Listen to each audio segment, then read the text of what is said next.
ये तस्वीरें आप देख सकते हैं। इनेलो के प्रदेश अध्यक्ष रामपाल माजरा आज करनाल पहुंचे हैं। पार्टी को मजबूत करने को लेकर तमाम कार्यकर्ताओं के साथ आज एक मीटिंग भी की गई थी और उसके बाद आप देख सकते हैं मीटिंग के बाद यहां पर प्रेस को संबोधित करते हुए नजर आ रही हैं। पार्टी को किस तरीके से मजबूत किया जा सके उसी को लेकर आप देख सकते हैं तमाम कार्यकर्ताओं के साथ पहले मीटिंग की जाती है और उसके बाद आप देख सकते हैं मीडिया से बातचीत करते हुए नजर आ रहे हैं।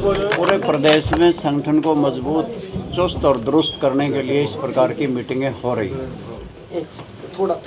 जैसा कि हमने पिछले दिनों अपना संगठन बनाया है, वो प्रदेश के सतर पे भी, प्रदेश कार्यकारिणी, जिला सतर पे, हल्का सतर पे और 17 सेल भी बनाए हैं जिसके संयोजक बनाए गए हैं। हम उसकी ही समीक्षा करने के लिए आज की मीटिंग रखी थी और इस मीटिंग में जैसा कि कार्यकर्ताओं को जो सूझवान हैं, निष्ठावान, समर्पित हैं, जिम्मेवार हैं, उनको बुलाया गया ताकि वो चिंतन मंथन कर सकें, ताकि हम आगे की पार्टी को बढ़ा सकें। और जैसा कि हमारे कार्यकर्ता मित्रों ने पिछले साल मेहनत करी है, संगठन मजबूत किया है, उसका परिणाम भी आया है कि 25 सितंबर को चौधरी देवीलाल के सम्मान में दिवस पे हुई रैली रोहतक में ऐतिहासिक हुई, जिसने हरियाणा प्रदेश की राजनीतिक दिशा और दशा को बदला है। उसके लिए हमारे प्रदेश के सभी कार्यकर्ता बधाई के पात्र हैं। आप सब इस बात को भली प्रकार जानते हैं कि उस रैली ने इतना हरियाणा प्रदेश में परिवर्तन ला दिया कि हर की ज़ुबान पे अभय सिंह चौटाला का नाम आता है। भारतीय जनता पार्टी के कुशासन से लोग तंग हैं क्योंकि इनकी जन विरोधी नीतियां हैं। किसान को, मजदूर को, जवान को इन्होंने लूटने का काम किया है। किस प्रकार से आज एमएसपी देने का वादा किया था, उस पर धान घोटाला कितना बड़ा हो गया। लगभग 5,000 करोड़ का के फर्जी गेट पास दिए गए हैं। फर्जी मेरी फसल मेरा ब्यौरा दर्ज किया गया है। प्रदेश में एक तरफ तो 30 लाख एकड़ ज़मीन पे फसल तबाह और बर्बाद हो गई थी और अब की बार झाड़ भी कम हुआ, उसके बाद भी 9 लाख मीट्रिक टन ज़्यादा जीरी खरीदी गई, दिखाई गई है। वो केवल फर्जी है, पैसा लूट लिया गया और बड़ा घोटाला को अंजाम दिया गया। आज किसानों को ना एमएसपी मिला, ना आमदनी दोगुनी हुई, ना स्वामीनाथन आयोग की रिपोर्ट लागू हुई, ना डीएपी खाद वक्त पे मिला, ना यूरिया खाद मिला और ना भाव मिला। किसान दुखी है और इसी प्रकार से जवान नौकरी के लिए हाहाकार कर रहा है कि हरियाणा प्रदेश बेरोज़गारी में नंबर 1 का सूबा बनाया और प्रदेश के नौजवान विदेशों में जाकर के अपना पेट भरने की सोच बैठे। जिस प्रकार से डोंकी बीजा लेकर के विदेशों में गए, उनमें लूट लिया गया। चाहे वो दलालों ने लूटा, चाहे वो सरकार में बैठे लोगों ने इस ओर ध्यान नहीं दिया, जिसकी वजह से आज उनको बहुत परेशानी का सामना करना पड़ रहा है। आज भारतीय जनता पार्टी से दुखी हैं लोग और कांग्रेस पार्टी से इनकी आपसी पार्टीबाजी की वजह से दुखी हैं। कि आपके सामने है कि कांग्रेस पार्टी किस प्रकार से आज किस मुंह से 100 चूहे खा के पिल्ली चली हज को वोट चोरी का नारा दे रहे हैं। ये अपनी कमियों को छुपाने के लिए कि इनकी आपस की पार्टीबाजी है, जिसकी वजह से ये चुनाव हारे और तीसरी बार भारतीय जनता पार्टी आई। वोट चोरी तो कांग्रेस ने भी अपने शासनकाल में की है। वर्षों तक अल्पमत की सरकारों को बहुमत में बदला है, बहुमत की सरकारों को अल्पमत में बदला है। इमरजेंसी इस देश में लगाई गई थी। इस देश में स्वर्गीय चौधरी देवीलाल, स्वर्गीय चौधरी चरण सिंह, मोरारजी देसाई, अटल बिहारी वाजपेयी और जयप्रकाश नारायण जैसे लाखों नर नारियों को इस देश के इमरजेंसी में जेलों में धकेल दिया गया था। 19 महीने तक जेलों में रखा गया था।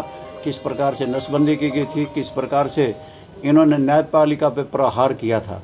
ये भूल गए कि इस बात को कि इन्होंने संविधान को रौंदा था।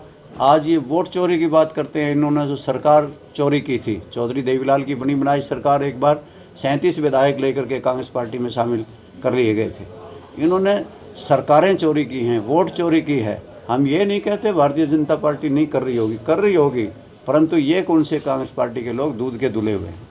सर, कृष्ण बेदी का बयान आया है कि दिग्विजय चौटाला और जो उनका परिवार है वो टोरा बनाने के लिए सिक्योरिटी की मांग करता है। अगर किसी को जान का खतरा है तो वो डीजीपी जी से बात रखे, अपनी मांग रखे। जिनको जान के खतरे हैं, उनको सिक्योरिटी देना सरकार की जिम्मेवारी है। सरकार जान माल की सुरक्षा करे। प्रदेश के वासियों को आज इस बात की दिक्कत है कि कानून व्यवस्था हरियाणा प्रदेश की ठप हो गई है। रोज़ की रोज़ फिरौती मांगी जाती हैं, किस प्रकार से हत्याएं की जाती हैं, किस प्रकार से डाके पड़ते हैं। आज हरियाणा प्रदेश में अपराध इतना ज़्यादा हो गया जिसकी वजह से बहुत सी इंटरनेशनल कॉल थ्रेटन की आती हैं। ये सही है कि पात्र लोगों को सिक्योरिटी दी जानी चाहिए, अपात्रों को नहीं दी जानी चाहिए। परंतु भारतीय जनता पार्टी में भी बहुत से लोग ऐसे बैठे हैं जिनको सिक्योरिटी दी गई है, जो इसके काबिल नहीं है, जो इसके पात्र नहीं है। मैं ये मान के चलता हूँ कि सिक्योरिटी उसी को दी जानी चाहिए जो इसके पात्र हों। दिग्विजय चौटाला वाले संदर्भ में आपका क्या कहना है? मैं ये समझता हूँ कि उनका कृष्ण बेदी जी का कहना, उनकी तो व्यक्तिगत बात होगी, मैं जनरल बात कर रहा हूँ कि किसी को अगर वो पात्र हैं, अगर कोई पात्र है उसको दी जानी चाहिए, अगर जो अपात्र है उसे नहीं दी जानी चाहिए। कि स्टेट के ऊपर खर्चा पड़ता है, वैसे सिक्योरिटी देना बिना बात के तो ठीक नहीं। 3 मंत्री हैं, मंत्री 2 हैं, केंद्रीय मंत्री कृष्णपाल गुर्जर और गौरव गौतम राज्य मंत्री हैं। 3 ऐसे चेयरमैन हैं जिनको हटाया गया है। मार्केट कमेटी के चेयरमैन बनाए गए थे, लेकिन 10 दिन बाद ही उनको हटाकर दूसरे बना दिए गए। 2 मंत्रियों की कला सामने आ गई। भारतीय जनता पार्टी में भी आपस में लड़ाई है। कई जगह इस तरह की बातें आती हैं, अपने मंजूर नज़र लोगों को बनाने के लिए दूसरे के को हटा दिया जाता है। ये तो कई जगह हुआ है, कई मार्केट कमेटी के चेयरमैन बनाए गए, हटाए गए। इसमें कोई बहुत बड़ा मुद्दा नहीं है। हांसी को 23वां जिला बनाया गया है आज।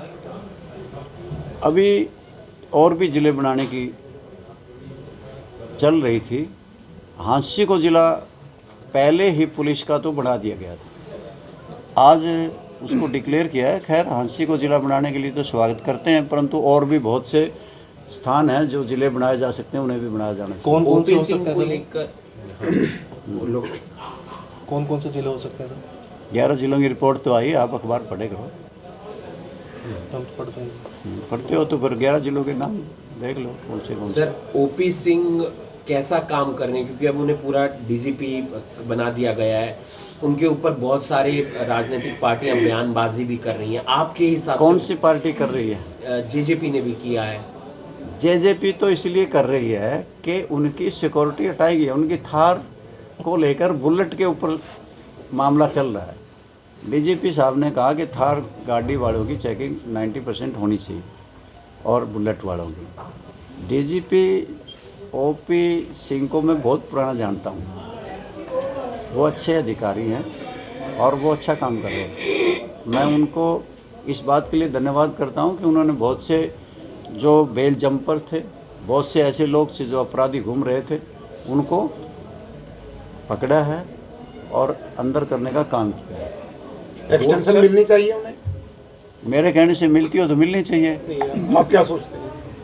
अरे मैं कह तो रहा हूँ, बहुत अच्छा काम किया है। सर, मनरेगा का नाम बदल दिया गया है और आज वो नाम बदलने से नहीं, काम करने से होता है। महात्मा गांधी जी का नाम हटाना कोई अच्छी बात नहीं है। महात्मा गांधी ये देश, उन्हें जंग आज़ादी का बहुत बड़ा सेनानी, देश की आज़ादी दिलवाने वाला मानता है। महात्मा गांधी का बहुत बड़ा योगदान इस देश की आज़ादी में है। अगर उनका नाम नरेगा के साथ जुड़ा हुआ था तो अच्छी बात थी। उसको हटाना सरकार की अच्छी मानसिकता है। लेकिन राम का नाम जोड़ा गया है। कोई और स्कीम चलाई जा सकती थी। सर, इतना लंबा समय इंडियन नेशनल लोकदल को हो चुका है, काफ़ी समय से जो पार्टी है, एक समय में बहुत मजबूत पार्टी थी। अब ऐसे क्या कारण है कि पार्टी पूरी तरीके से किसी भी पार्टी का मुकाबला नहीं कर पा रहे? क्या ऐसे कारण है? और मतदाता भी जो है वास्तविकता, वो नहीं पा रहा है। ये वास्तविकता है आपकी, इसको हम सैरस स्वीकार करते हैं। आपकी बात को हम सहर्ष स्वीकार करते हैं। जी। हमारी पार्टी ने प्रदेश में देश में सरकार बनाई है, आज उस स्थिति में नहीं है, परंतु हमने संकल्प लिया है कि इस पार्टी को मजबूत करेंगे। आपको अगले चुनाव में ये पार्टी अच्छी मजबूत स्थिति में नज़र आएगी। और अभी से इन दोनों पार्टियों से, जो दो पार्टी और हैं, भारतीय जनता पार्टी है, कांग्रेस पार्टी है या जेजेपी है, तीसरी भी है, इन पार्टियों से कहीं हरियाणा प्रदेश में बढ़त नज़र आएगी तो इंडियन नेशनल लोकदल पार्टी में बढ़ती हुई नज़र आएगी।